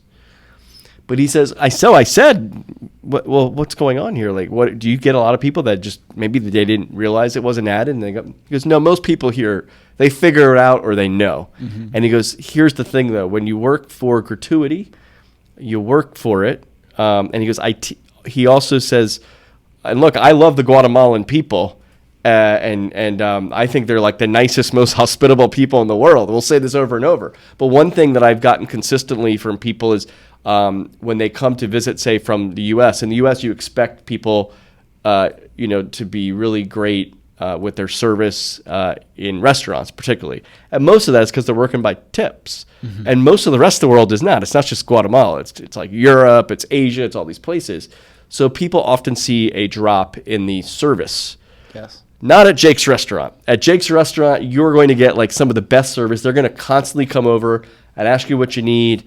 See, they're so good. And he's great. Yeah. He says though, he goes, Francisco, I have had to take a lot of time to train people. But also he started talking about how he treats his employees. He treats them very professionally. He pays them well. During COVID, he took care of some of them that had gotten ill with COVID. He gave me an example of a woman who worked for him, that got cancer or something and like took care of her hospital bills, all these things. And he just went on and on and on. And he wasn't like bragging on himself. We were just having a nice conversation. And I'm like, this man treats people with love. He greets each day with love in his heart. Yeah. And I mean, I was just listening to this, and I actually went back and I was so inspired by what I heard, and I could actually hear Agmandino like coming at him without him realizing it. And I went and I wrote a blog post, which is actually, if you go to the fearlessjourneys.org website and you go to the Innovate page, there is a blog there that says, I will greet each day with love in my heart, or something like that. I love it. And I thought to myself, one of the things Agmandino taught me, and Jake inspired me as I was listening to him, was, we forget, but as entrepreneurs, entrepreneurs must have love in their heart. And that love might be for what our friend Steve Cesari told me on the podcast we had on, I think, episode 113 not too long ago. He was talking about how you have to be passionate. Mm-hmm. You have to really be like inspired and passionate about whatever you do. Yeah. And I think that's one part of the love, but also the love is how you treat people, whether it's your employees, whether it's your customers. Mm-hmm. And by the way, that will come back to you. And that's the whole point, I think, of this book too, is like what you put out into the world will also come back to you. Yeah. And, Jake actually talked about that concept too. How did he talk about that? Anyway, it was funny. I was so inspired by just like this little conversation I had with him. Yeah. I said, can you come speak to my students? They need to hear this. And he actually did. He came into my classroom and had a little conversation. And that was before I even had him on the podcast. And I actually have to thank my students because they asked him such great questions. I was in the back writing these questions down going, he's an interesting guy. Yeah. When I met him, I had a lot of questions too. Yeah. But when you start to realize that this is what really the great people do. They have these mantras. They have this mindset. So what I try to do, and I think what you help me build with Fearless Journeys, is it's not just about helping people become entrepreneurs, because sometimes people hear, oh, Fearless Journeys, Francisco wants me to leave my job and start a new company. Maybe that might be in it for you, but actually most people probably shouldn't do that because it's really difficult. And even whether you're going to do that or not, what's really great is if you can build an entrepreneurial mindset. And Carter, I got to tell you, I want to thank you for this book recommendation, because there's probably no greater book to help you build a mindset than The Greatest Salesman in the World by Agmandino. Wow. Yeah. It's achieved your top place, huh? Yeah. For a long time you loved Atomic Habits. Well, hold on. We're going to get to this. Okay. This is a very this is a small book. It's not hard. It's not, it's very easy to read 5 pages, but to do it, to be disciplined. Mm-hmm. And I think that's scroll 1, right? Discipline. Yeah. I mean, that's the whole concept of this book is discipline and persistence, mm-hmm. And that's the key. That's what I was talking about. Like, I've talked to at least 15 people when I brought up the book, they said, "Oh, I read that." And when they said that, they just meant I read it cover to cover one time and put it down. Like, I read it in an hour and a half one afternoon a while ago, and it was nice. But you could read it in a day. It's less about the words even mm-hmm. these mantras, and more about proving to yourself that you can show up for no one else, but show up for you every day. Mm-hmm. For 10 months. Most people can't work on anything for 10 mm-hmm. months straight. A lot of people can't even work on something for 10 days straight. They start a new side project and it's over in a heartbeat. Like you said, most podcasts don't even make it to episode 10. What's really funny is I look at my copy of my pages here that are pretty well worn. Early in the book, I think in the first scroll, I do what I do in a lot of books. I started underlining lines. Oh, yeah? I stopped doing that. I think when I got to scroll 2, I wasn't even doing it on scroll 2 because I was like, you almost remember these lines. Mm-hmm. You can, I will greet this day with love in my heart. That is in that scroll like probably 10 times. Yeah. And you could almost remember the paragraphs if you do it, when you're in the midst of the scroll. Yeah. But the idea is it's training your brain. And again, whether it's this book or something else, I really think it's important for people to train their brain. Speaking of, you mentioned one of my favorite books, Atomic Habits. And I know it's one of your favorite books. Yes, it's also, I think it's James probably Clear. one of both of our most recommended books. Yeah. Usually there are 2 books that I recommend to just about everybody, and Atomic Habits is one of them. And the other one I know that you have not read yet, even though I've recommended it to you many times. The Lean Startup? No, not the Lean Startup. I wouldn't recommend that to everybody. Yeah. That is important for you. But the book Breath by James Nestor. Yeah. Let's talk about this because I know one thing I wanted to ask you was I could talk about this for a long time. Yeah, everybody, I know you're listening. This has been a little lengthy of a podcast, but Carter, should we have a deep breath? Deep in the nose, slow through the mouth. All right, now one more. But I just wanted everybody to take a deep breath because we're going to be going here a little more. One more. We're going to do deep through the nose, but this time I want you to exhale as if you're blowing through a straw and see how long you can extend that exhale. So let's do that real quick.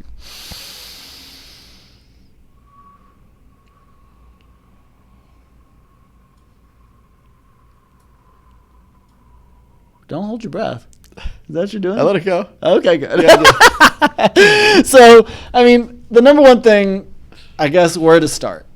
Your body creates energy in 2 ways. Everybody thinks about food and calories, but that's actually the secondary way that your body creates energy. That's called anaerobic energy. The number one way your body creates energy is through the breath. That's the primary way that your body fuels itself. Most people have never spent any time thinking about how to breathe better, except maybe beyond the fact someone might have told you when you were a kid, breathe in through your nose. And that is a great place to start. Many people don't even do that. And you can see it, in fact, in their anatomical structure on their faces.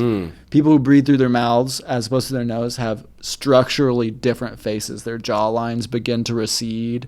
Their mouth cavity opens and gets more voluminous, and their nose actually begins to shrink over time. And so this book applies to absolutely everyone, which What's is the name of the book again? It's just called Breath by James Nestor. Breath, the new science of an ancient art, or maybe of a lost art. And when I read this book, it changed me permanently. I've now read it twice, and I probably would have read it 3 times if I hadn't given my copy away to another entrepreneur who I've yet to receive it back from. But this is just one of those books that I buy a new copy of all the time because I give it away all the time. I gave this book to my brother-in-law, who is a professor of neuroscience and has suffered from chronic asthma his entire life, hitting an inhaler 4 to 5 times a day. He read this book and hasn't used his inhaler 1 time since. Wow. You start to realize that your body, we do so much. Well, I guess the number one thing, if I were to sum everything up into one actionable piece of advice or one bit of knowledge, is that stop holding your breath. Everybody goes through most of the day stressed up, pent up, and they're holding their breath all the time. And if you start paying attention to this, you can even look at people and know when they're holding their breath. You see them not breathing, their body's a little tense. And when you do that, it elevates your heart rate and puts you into a state of panic. And this is why everybody's walking around so anxious all the time, because they're doing shallow breaths all day, like putting themselves into a point of hyperventilation and anxiety. Like your body thinks it's in fight or flight mode and it's in danger. And then people are holding their breath whenever they need to do something complicated. You see people all the time, especially like if they're lifting, like in the gym, like they're straining and you can just tell they're holding their breath the whole time and they're probably going to pull something or hurt themselves. breathing can do so many things. It can relax you. It can clear your mind. It can energize you. The number one way to connect to your body is through your breath. And I spend just about every morning before I meditate, I spend about 10 to 15 minutes just doing breath work every day. And it really helps clear my brain fog and gives you energy. That's great. And so would you say so I know you also like things like yoga and meditation. Yes. And is the breath work incorporated in that in some way, or is it just like something additional to it? Yeah, I mean, the breath, once you start focusing on it, and it touches every aspect of your life. And if you do have a good yoga instructor, they do bring you to your breath a lot. But many of them also have like a pretty limited knowledge about the breath. This book, I'm telling you, if you're listening to this, please just buy the book. I have no stake in this. I get no revenue from this at all, but please just get it. It'll change your life. And I guarantee that if my dad is listening to this podcast, the book, he'll be asking me, can you please order that book for me on Amazon? Because I know this is like the kind of stuff he would love to get into. Yeah. But no, I think you're right, and you've talked about it. There's breathing through your nose, and a lot of people also breathe through their mouth. I'm probably doing it all the time. You do it all the time, and you're not thinking about it. And when you're mindful of how you're breathing, you're also mindful of what you're doing and what you're thinking. And so it's this key, this tool, and that's why it's such a big part of also meditation, is because a lot of it begins with the breath, because it is something that can be done on autopilot or can be done mindfully, right? You're not going to stop breathing just because you stop thinking about it.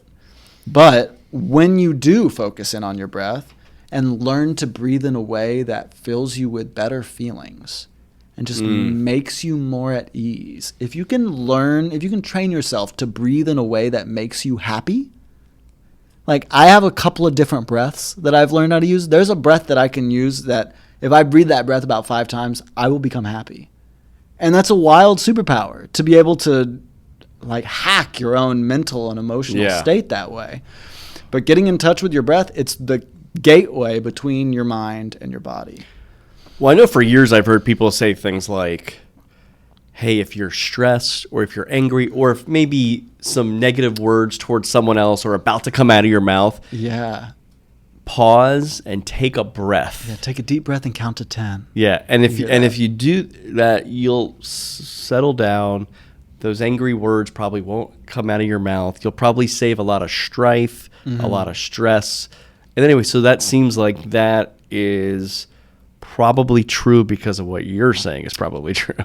Yeah, I mean, I've gotten to the point now with some of this breath work where I can I can lower my heart rate about like 30 beats per minute in 30 seconds with breathing. Like I can raise and lower my heart rate almost at will just by breathing. You don't realize how much it impacts. So if your whole day. If you're someone who is an entrepreneur or you're trying to build an entrepreneur mindset, give us the why getting control of your breath work is important.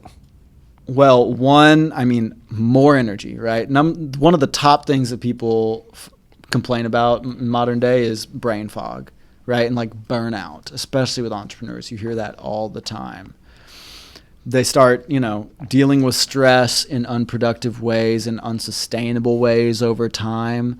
And so if you're able to maintain a mindful, pleasant, nourishing breath throughout the day, you can take yourself from that point of feeling burnt out and just close your eyes and breathe for a minute.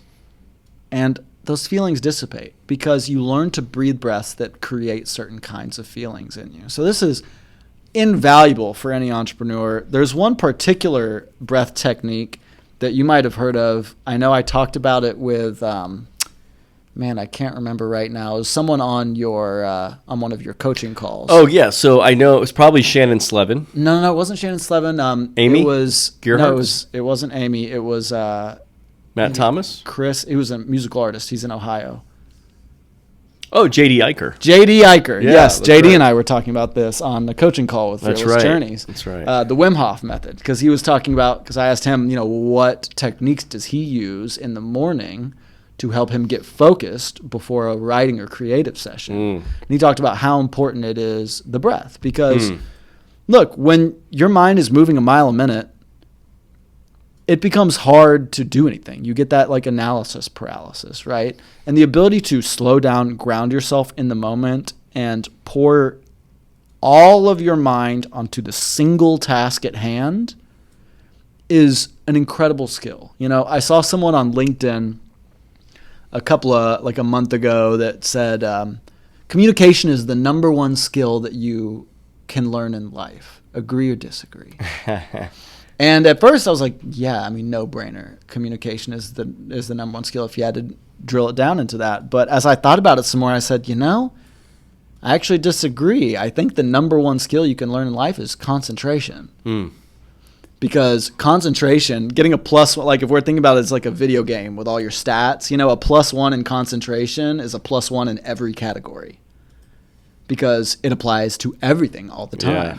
And who cares if you can communicate if you can't concentrate on what you're saying or being clear about it all? I love that quote. Who cares if you can't who cares if you can communicate if you can't concentrate? That's great. You know, like you have to be able to couldn't focus. Concentrate on it. Yeah, and so just thinking about your breath, it's a great tool for focus. And you know, myself, like I was diagnosed with ADHD like pretty early in life, and you know, was using prescription medication for quite a while for, you know, about 12 years straight. And earlier this year, I actually got off all of that medication completely in February. And this was a huge thing for me personally. And a huge part of why I was able to do that is because of all of this breath work and meditation, because you don't realize, like as a kid coming up in school, people just talk about concentrate, you know, and it's just something you do or don't do. No one really talks about concentration as a skill, right, that you can build over time. And that there are functional ways to increase your abilities at concentrate and be able to concentrate in greater depth for longer periods of time. And even, you know, certain exercises that you can go through to bring yourself to concentrate on a particular issue. Yeah, you know, right now, Carter, too, like where we are in our culture and society, and we're all so distracted all the time. Yeah. I mean, everything is programmed to distract us. You know, our phones, our computers, you know, whatever social media site we need to be on or posting on, or like whatever. And so your attention is the commodity. And let me tell you, as somebody who's been a teacher now in a college classroom, you know, I can see that, you know, and so I think what's great about these devices we have now, I mean, we have access to so much, right? I could pull up any book that's ever been written or published in the world within less than 30 seconds, and I have it right here on my tablet. I could read it right now. Yeah. Right? There's so much great things, but these things also are so distracting. And in fact, sometimes, and we've all been there, you could be sitting there watching a television program and be on your phone at the same time. Yeah. And be texting somebody and be on whatever you're doing on your phone, Facebook, whatever. So what's great about these phones, though, as well, and these distraction or these devices, is they now have all they understand the we can put them on Do Not Disturb. They finally rolled out all these features just a couple of months ago. I know that like all the texting you and I have done over the past couple of days, we both are just, it always says the other person is not on Do Not Disturb mode. It's so vital. I mean, your attention is the commodity. There are so many distractions in the world. And ultimately what concentration is, if you think about it, it's saying no, right? Because to say yes to one thing, you have to say no to a lot of other things. And so the ability to concentrate on one thing is less about your connection with that thing and more about your ability to actively recognize when something is asking for your attention, whether that's inside an internal distraction or an external distraction. Recognize it as quickly as possible and say no to it and return to the task at hand. That's really what concentration is saying no. Yeah, for sure. Well, this has been a really fantastic conversation, Carter. One of the last things I wanted to talk about was something else that we've talked about, breathing, breath work, yes, concentration, books, you said meditation and mantras, and obviously everything Agile Brand Lab is doing. Yeah. But also, you and I share another passion, and that is travel. And I was super excited that you came on the last Fearless Journeys group trip to it was an amazing to Guatemala. Yeah. And I know so first of all, let's start with that experience. How did you like Guatemala? Oh, Guatemala was amazing. I talk about it all the time. And you just went in April. Yeah, I just went a couple of months ago, and I had big hopes for the trip, and all of them were blasted out of the water. I made some truly lifelong friends and lifelong connections on that. And, outside of just the country of Guatemala, those connections, that's really what makes Fearless Journeys, from my eyes, really unique in the world.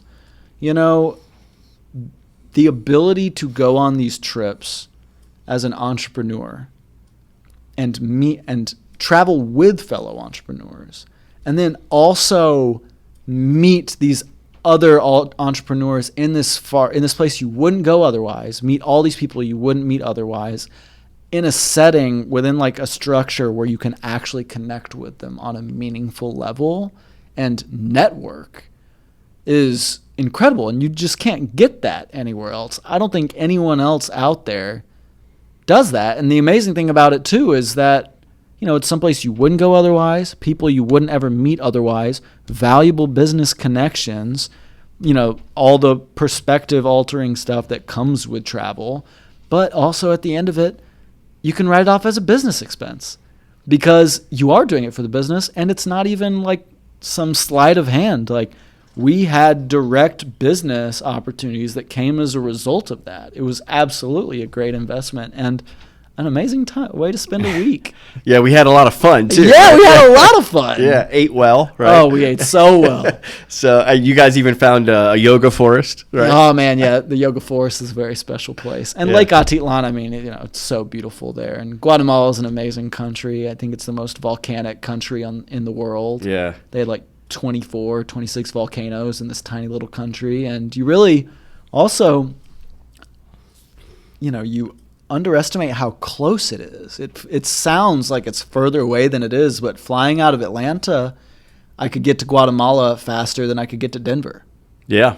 Yeah, it's 2.5, maybe 3 hours. Yeah, it's 2.5 hours. Yeah, that's great. So you had a great experience. First of all, it was also special for me to have you there because I said, Carter, and I really say this with a lot of meaning, Fearless Journeys would not be possible without this man right here because he really, the whole, and I'm not even talking about just the name of the company, the entire concept, he unleashed my passion and maybe my gifts and my talents and connecting that with what maybe people are looking for or need or don't know they're looking for yet.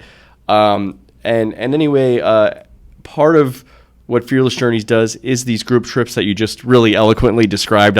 That's what I go for when I'm trying to put something together and hope that the experience that you just described, I hope that's what people have. Yeah. And so that's awesome. And so it was really nice to actually have you there because I was like, well, this is something we envisioned, but we kind of didn't know we were envisioning it before we envisioned it. Yeah, it was very real all of a sudden. Yeah, and also it was boom, this is Fearless Journeys, and you're here, and it wouldn't have happened without you. So I was glad you were able to be there. I was also, I'm the kind of person, I didn't even understand this until I was in one of your sessions. I know that I'm a connector. I'm the kind of person that always likes to introduce people, connect people, all these sorts of things. Yes. But until I had you and other people that were in that session, like my friend Kevin Scott, who is doing crazy, amazing things as an entrepreneur. I had him on this podcast. Mm-hmm. And for him to sit there in the room and tell me, Francisco, when I want to get connected with someone in the world, you're one of the top 2 or 3 people I call to, because you probably know how to connect me to that person. And I was like, what, really? Mm-hmm. So you guys really also tried to tell me that one of the great things that Fearless Journeys could have in the community is this ability to connect people. So what was cool was that I got pretty well connected in Guatemala through my teaching and all my other activities and things I'm doing. to basically see people that I had forged friendships with now become like close friends with you. And so that was super cool to see that. And anyway, so that gives me a lot of joy when I can connect people and see friendships blossom, maybe business relationships blossom, things like that. Literally earlier today, I was exchanging messages with Julian, the architect from Guatemala City that you introduced us to. And, I think Julian's going to be a lifelong friend. My partner, Ashley, and I have a life dream that we want Julian to design and build us a house on Lake Atitlan one day. Can I be in the neighborhood? Yeah, you can come on by. We'll have a few guest rooms. Yeah, I actually stayed. I think you went by Julian's house. Yes. I stayed there once on Lake Atitlan. And it's funny. I think as I was leaving Guatemala the last time, I texted him "Hey Julian, how much is your house rent for?" Because I love it so much, and he designed it, and it's a great location. It's right not far from Hotel Atitlan and the Atitlan Natural Reserve where we are. So anybody's looking for an Airbnb, because I think he's got it up on Airbnb. Awesome as long as someone's not staying there long term. I think it's like a 3-bedroom house, really beautifully designed. But anyway, Julian, he's a brilliant guy. Just absolutely brilliant. He's one of. I'm a designer by trade. He's one of my favorite designers. I think Julian is incredible at his job, and I think the world of him. And that's why, one of my big goals is to get to the point where I can have him design and build me a house, And he's someone that I talk with regularly and probably will until the day I die. And I would not have known him whatsoever or anyone else from that trip. And this is just one of many connections that I made on that trip. Wouldn't have known any of them if not for Fearless Journeys, and also would never have gone to Guatemala. It was not near the top of my list. But now I plan on returning to Guatemala many, many times because it's a very special place. That's awesome. Same here. So I have 2 last questions that both relate to travel. One is, what's another great travel experience you've had that is maybe it's been formative to you? 2 come to mind. One, I took a trip to India about 3 years ago. And, India, if you haven't been, there's really no place quite like it in the world, just in terms of how sensory it is. All of the color, all of the sound, all of the smells, all of the textures, everything there. It's at the end of the day, you go to sleep and you almost want to be in one of those isolation pods. Sensory deprivation tank. But it was an amazing place. I went and saw an ancient temple called Jagdish Temple. It's a Hindu temple that has been in a continuous state of worship 24/7 around the clock for over 900 years. That's amazing. Wild. And, you just see things that are so old there that defy your understanding, especially coming from America, where we're something's really old when it's 200 years old. They're this was built in 300 BC, and this is a fort that could still be defended today. It's amazing. And then the other, in 2018, I went to Kyrgyzstan, which is in Central Asia, for the World Nomad Games, which is a really memorable, wild experience. The Kyrgyz people are amazing. It's a really interesting blend of folks there because everybody looks more or less Mongolian, but everybody speaks Russian, and everybody is Muslim. But it's a totally,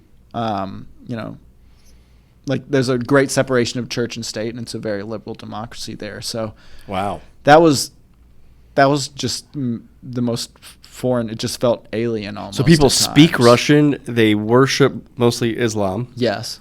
They have a liberal democracy. Yes. Separation of church and state in an Islamic culture. Yes. And what was the other thing? And they Mongolian. They look Mongolian. That's quite amazing. Yeah. Okay, so what's an ideal travel experience that you'd like to have in the future? And maybe it's a fearless journey. I'm listening to all people now, including you. Well, a couple of things on the list. Really want to go to Jordan and do some hiking, backpacking, and rock climbing in Jordan. Since moving to Chattanooga, rock climbing has become one of my favorite pastimes, exercises, activities. So And I've always loved to hike, so now I'm just looking for opportunities to do that while I'm abroad. And also, I really, now reaching the top of my list is Argentina, which I know that we have discussed for a possible Fearless Journeys trip. Number of people have mentioned, Francisco, I want you to design a trip to Argentina. I have not been.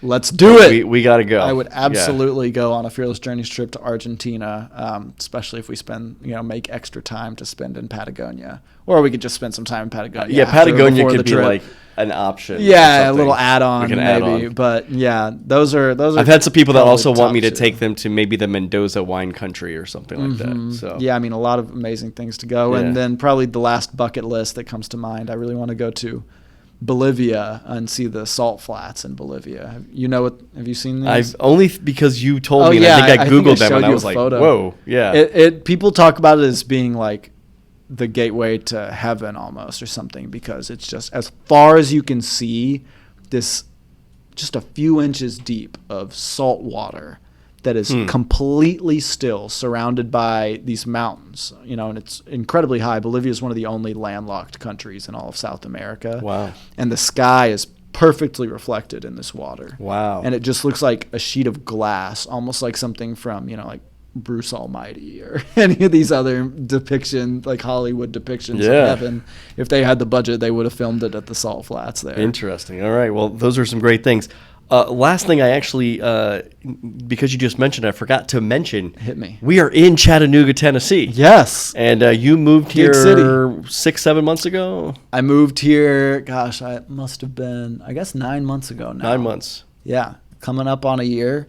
I moved up here from Atlanta. A friend invited me to come visit after she had moved up here and said, Carter, I think you're going to love it so much you're going to want to move here. And, I'd been to Chattanooga as a kid and just kind of laughed at her at the time, but came to visit, and I was like, this is an amazing little city. It has everything you want from a city. There's nothing that's missing, but nothing, you can get anywhere in less than 20 minutes. There's never any traffic.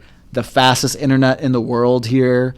We can go from our house, drive, 20, 25 minutes and be at 5 different waterfalls, 2 or 3 different swimming holes with like crystal clear, beautiful water. And the people are just so, so friendly. I love Chattanooga. I talk it up so much that I've even had a friend move here since I've moved here. He moved here from D.C. He fled as well. Well, you talk it up so much. I had been here 2 years ago to visit for a few days. Yeah. And had some other friends here that I was visiting. But, you talked it up so much. I said, maybe I need to go spend like a month in Chattanooga. So I'm nearing the end of my month as we record this podcast. But you're right. I mean, this is an awesome city. First of all, it's also perfectly situated 2 hours from Atlanta, where you're from, and 2 hours from Nashville. So if you need to get to those 2 big cities, 2 big airports, things like that, lots of business in those cities. Yeah. They're great cities as well, very big, blooming, growing cities. But if you really want something a little, there's a lot going on here in Chattanooga. So it's not like it's a small town, it's a small city. But it's got one thing I've really liked, and you just mentioned, by the way, we need to get to those waterfalls. I always see Ashlyn posting about. I just realized I have not been there. But anyway, nature is so integrated into like the urban environment here, I feel like. And I've just been taking all these, just my normal morning walks or after dinner walks, and just walking through Coolidge Park or Renaissance Park and right by the bridges and the river. And it's just so beautiful. And I was telling you this the other day, like I was on one of these walks going, God, this is like the perfectly designed city in some ways. It's like, it's like I feel the same way sometimes. You've got plenty of like nice little foodie restaurants, and you've got, a nice business community. But it's not like a large city with traffic. It's so easy to meet people here. Everyone's so welcoming and inclusive. And people are just genuinely really excited about where Chattanooga's going. Yeah. And, talking about the nature that you were just speaking about, I've been in places like Atlanta has a lot of great nature too, but there's a different feel here. And I think I haven't ever put this into words before, but it just kind of clicked into my head while you were saying that. And the difference is many of these other places, they have they kind of create these bastions of nature for you to experience. But in Chattanooga, it's not really created. It's just like preserved. Mm-hmm. Like they just left it as is and then built around it. But, I sent you to Stringer's Ridge the other day, which is, they call it an urban wilderness. And there's sometimes on those trails where you feel like you could be 100 miles from any city. Yeah, I was walking through. I was 5 minutes into the trail, and I was like, I feel like I'm more than 5 minutes away from my car. Yeah. I feel like I can't, describe it, but yeah. You feel like you're in the backcountry all of a sudden. That's right in the heart of North Shore. It's like downtown, basically. Yeah, it's cool. So it's a great city, and as you mentioned, the fastest internet in the world, and I'll tell you, I believe it. One of the things I said I was going to do while I was here this month was I have a backlog of video content from my travels, from my podcasts, from some of the Fearless Journeys sessions that we've done that I just wanted to get up on YouTube and things like that. And so I've been scheduling some things out so everybody isn't hit all at once with, 20 new videos from Francisco this week. But these videos are going up. I'm telling you, something that takes me 1 to 2 hours to upload, that size of a video, is taking me less than 5 minutes. That's amazing. I just couldn't believe it. I was like, well, Carter said this is how it was going to be. Yeah, I feel spoiled. Whenever I leave Chattanooga now, I get like a little stressed out. I'm always, thinking, man, am I going to be able to do my work abroad? Like I kind of designed this business so that I could mostly do it from anywhere, but now I don't even really want to move or leave Chattanooga that often because I just get so used to it. They guarantee you never experiencing any buffer time on streaming videos. Mm-hmm. I just plug directly in with my Ethernet cable and I can deploy a website that I just built in about 3 seconds. Wow. Which is wild. Even in Atlanta, when I had Google Fiber in Atlanta, that would still take at least 30, 45 seconds. Yeah. So we're so spoiled these days. Oh man, to be able to take these things really fast, it's great, and it just saves you time, and you're more productive, and you can go breathe after that. Yeah, and that's really kind of the beauty of Chattanooga is there's so much nature. It's so easy to get away, but at the same time, so much space, but at the same time, you're so connected because there's this huge innovation hub here. Fastest internet in the world. Like you can go live on a mountaintop and not have anyone near you for a mile in any direction and then still get those internet speeds. It's pretty wild. That's great. Well, Chattanooga for a long time has been known as a place that connected people to other places. The Chattanooga Choo-Choo, right? Choo-choo. You got the museum here and the hotel. You can sleep in a train car and all that. And now I feel like Chattanooga's got this rebirth, this renaissance of Chattanooga. By the way, my mom was born here. She when she was 2 years old, her family moved to Florida, and they never looked back. But this is the perfect place for a connector like you. This is the city that connects, and you're the ultimate connector. Well, this is a place that is experiencing a renaissance. It's by the way, if you like mountains, if you like water, it's great. It's I always get, as somebody from Florida, I have this struggle of do I want beach or do I want mountains, right? And California, first of all, it's too expensive, but it's you do have mountains and you do have beach, but the water's freezing. That's true. But anyway, but I don't know. Mountains have really grown on me over the years, especially. I loved seeing that in Guatemala. But I will say this, Carter. I love Florida, as you know. But I was actually thinking the other day, if I didn't live in Florida and if I didn't live in Guatemala, man, I'll tell you what, Chattanooga would be top 5. So I think it's a great place, and I really tell people, come visit here if you haven't. And, maybe if you're looking for some places to stretch out a little bit, your dollar probably goes a little further here on the real estate market, even though it does. I'm sure people are moving. I can see that there's development happening here. There's a lot of development. It's blowing up quickly. But compared to a place like Nashville or Atlanta, it's still a lot quieter here and not growing that much. But anyway, I'm glad to visit you here in Chattanooga. I want to thank you for being on the Agents of Innovation podcast. I can still visually see you walking into my office that day, I don't know, 8 or 10 years ago, whatever that was, as an intern, applicant, interviewee. And it's amazing to have seen your fearless journey and also that you inspired my journey. So I really thank you for that.